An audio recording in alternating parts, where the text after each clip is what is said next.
आशीष शिलार ने जी जो चंद दिनों पहले असेंबली में जमीयत उलमा पर पाबंदी लगाने का मुतालबा किया था, जी जिसमें उसने दो बातों को नोट किया था।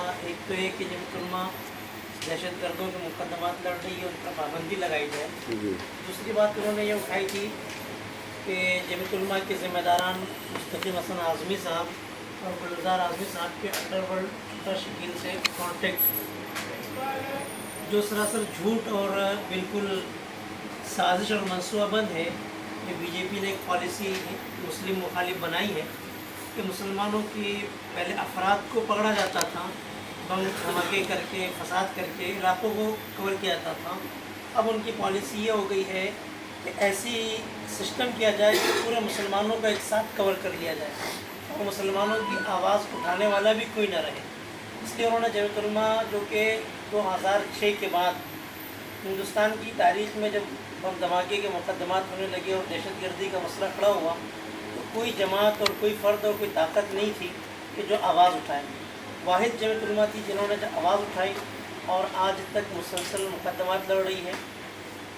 अक्षरधाम मंदिर जैसा ख़तरनाक केस जिसके अंदर सज़ाए मौत हो गई थी, फांसी की सज़ा हो गई थी, उन लोगों को सुप्रीम कोर्ट से रिहा कराया गया और जिसके अंदर बहुत बड़ी तौर पे सेंट्रल गवर्नमेंट ने कमांडोज और पता नहीं क्या क्या करके उस कार्रवाई को कंट्रोल किया था। 12 घंटे लगे थे अक्षरधाम मंदिर के मर्डर को कंट्रोल करने के लिए और उसके अंदर सारे मुसलमानों को हिंदुस्तान के बेगुनाह फंसाया गया था।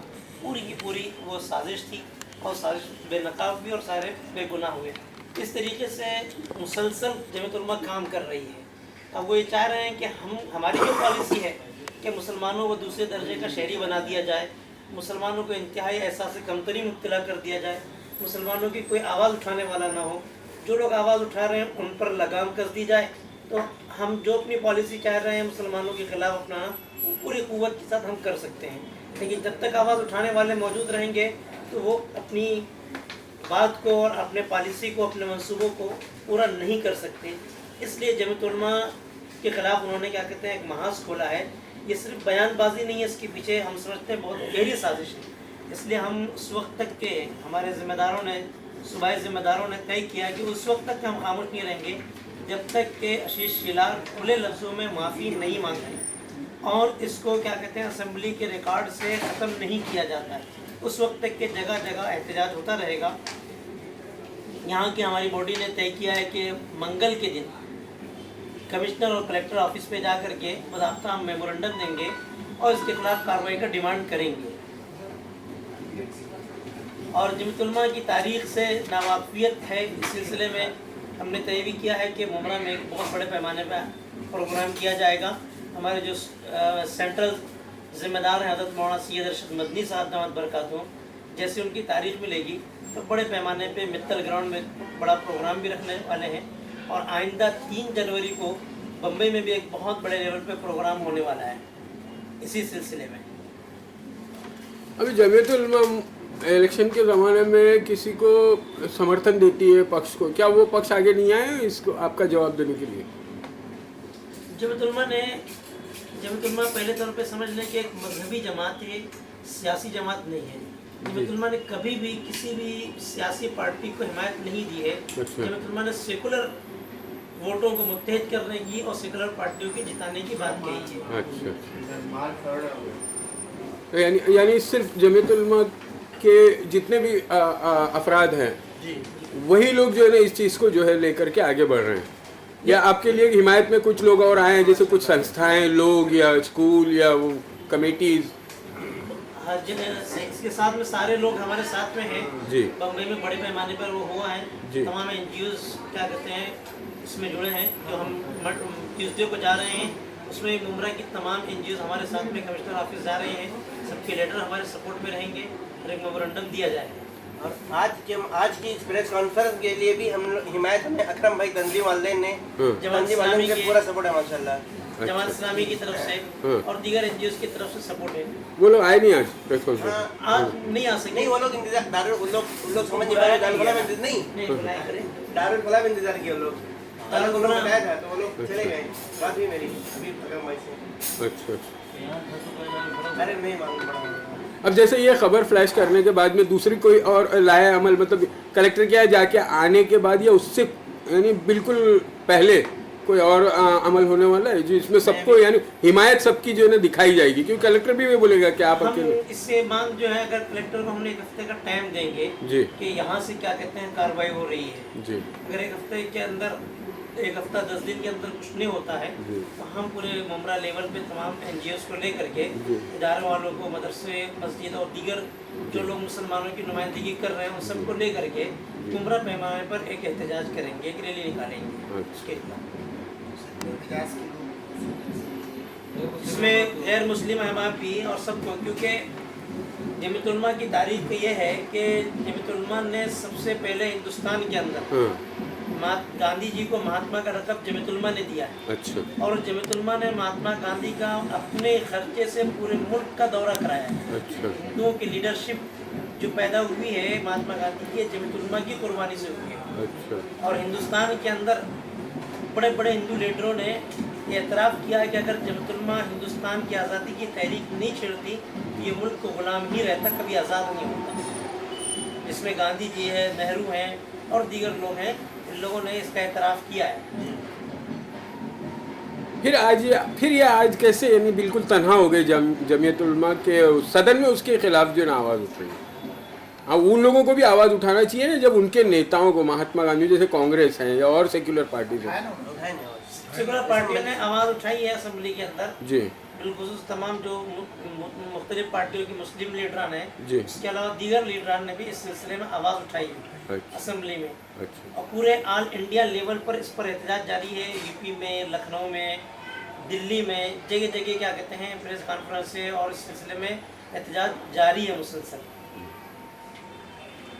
और जैसे जैसे बात बढ़ती जा रही है और ये समझ में आ रहा है कि बीजेपी अपने कदम वापस नहीं ले रही है, माफ़ी नहीं मांग रही है, तो मुसलमानों में गुस्सा बढ़ता जा रहा है।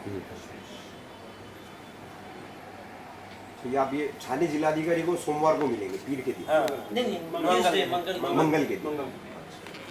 मेरा एक सवाल ये था जमात से, जमीयत उलमा हिंद से खास कि दहशतगर्दी में जिन बेगुनाह मुसलमानों को फंसाया जाता है उनके मामलात के लिए जमीयत उलमा हिंद हमेशा लड़ती आई है।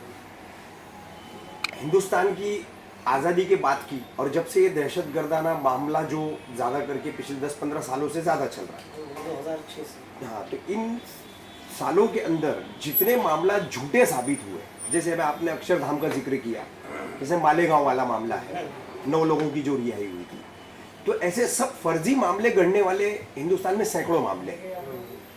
दिल्ली में SIT ने ऐसे कई मामले बनाए, तमिलनाडु में ऐसे कई मामले बनाए, चली रहा है, केरला में बनाए हैं।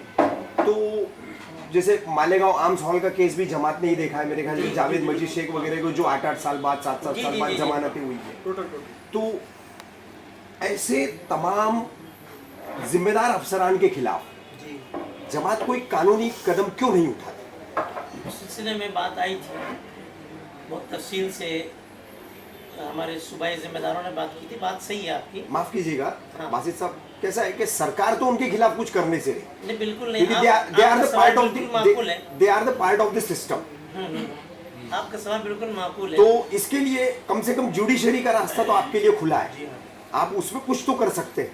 3 तरह की एप्लीकेशन सुप्रीम कोर्ट में डाली गई है।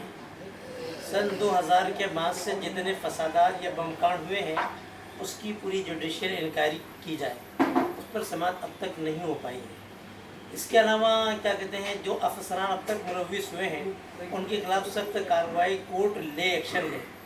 तीसरी क्या कहते हैं, ये अपील की गई है कि तहकीकात जो है मुख्तलिफ इदारों के बजाय कोर्ट किसी एक इदारे को मुतय्यन करे और फास्ट ट्रैक के ज़रिए से इन केसों को हल किया जाए। ये 3 अपीलें जमीयत उलमा ने सुप्रीम कोर्ट में डायरेक्ट डाली हुई है, जिस पर कुछ में समाअत हुई है, कुछ में भी समाअत नहीं हुई है।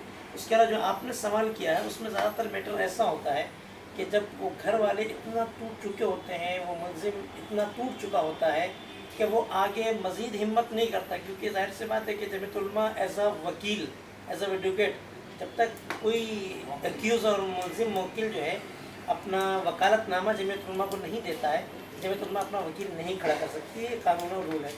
अब उसने अपना वकालतनामा दिया और अपनी दरख्वास्त जमीयत उलमा को दी, जमीयत उलमा ने वकील खड़ा किया, केस जीतने के बाद में लोग पीछे हट जाते हैं कि हम उनके खिलाफ केस नहीं लड़ सकते। मानहानि का केस या फर्जी केस जो मेरे ऊपर डाला गया है, ये केस लड़ने के लिए जो मुलजिम था, जो बरी हुआ है, उसके ही तरफ से उसके सिग्नेचर से दरख्वास्त जाएगी, अर्जी जाएगी, लेकिन वो उसके लिए तैयार नहीं होते हैं। अलबत्ता अक्षरधाम मंदिर के केस के जो मुलजिमीन बाइज्जत बरी हुए हैं, उन्होंने तय किया है कि हुकूमत, पुलिस हमारी सब कुछ ख़त्म कर देगी, लेकिन हम क्या कहते हैं जमीयत उलमा के साथ खड़े हैं और हम क्या कहते हैं इस केस को करेंगे। सुप्रीम कोर्ट के एक वकील को तय कर दिया गया है, 90% क्या कहते हैं उसकी कार्रवाई हो चुकी है, केस फाइल होने वाला है। गुजरात के अंदर जो लोगों ने कार्रवाई की उसमें सेंट्रल गवर्नमेंट के ऑफिसरान हैं, CBI के लोग हैं, सारे लोग हैं, उनके खिलाफ पूरी चार्जशीट तैयार हो रही है, 90% काम हो चुका है और इस तरह से उस पर कार्रवाई होगी। अब सबसे बड़ा मसला यह होता है कि मुलजिम खुद तैयार नहीं होते हैं, जो बाइज्जत बरी हो जाते हैं कि हमारे 8 साल, 7 साल, 12 साल, 14 साल ज़िंदगी ख़त्म हो गई हरासमेंट में, घर वाले लूट गए, सब खत्म हो गए, अब हम मज़ीद कितना चलें। वो तैयार नहीं होते, वो पीछे हट जाते हैं। इसलिए जमीयत उलमा मजबूर होती है, वो केस नहीं कर पाती है। बल्कि अक्षरधाम के मामले में तो जब कोर्ट ने, सुप्रीम कोर्ट ने उनको फांसी ऑर्डर पर उनको बरी किया, तो कोर्ट ने मजम्मत की ऑफिसरों की, और कोर्ट ने उनको तरगीब दी कि आप इसके खिलाफ जो कार्रवाई करना चाहे करें, हम पूरी अपनी मदद देंगे। और इसीलिए जमीयत उलमा ने इसका इतना एहतमाम किया है कि अक्षरधाम की मुस्तकिल रिपोर्ट शाये कर दी है। तो एससी के वर्डिक्ट में जो आप बता रहे हो, तो एससी के वर्डिक्ट में ही है। जी, सुप्रीम कोर्ट ने अपने फैसले में ये बातें हाँ, शामिल जी। की। बहुत, अब उस जज ने जो फैसला दिया है, तो वो दिन देखने के लायक था जज का। समझ में नहीं बात, तो खैर आप मुतमईन हो गए। और कोई बात? बस शुक्रिया। जज़ाकल्लाह। है। आप लोग कोई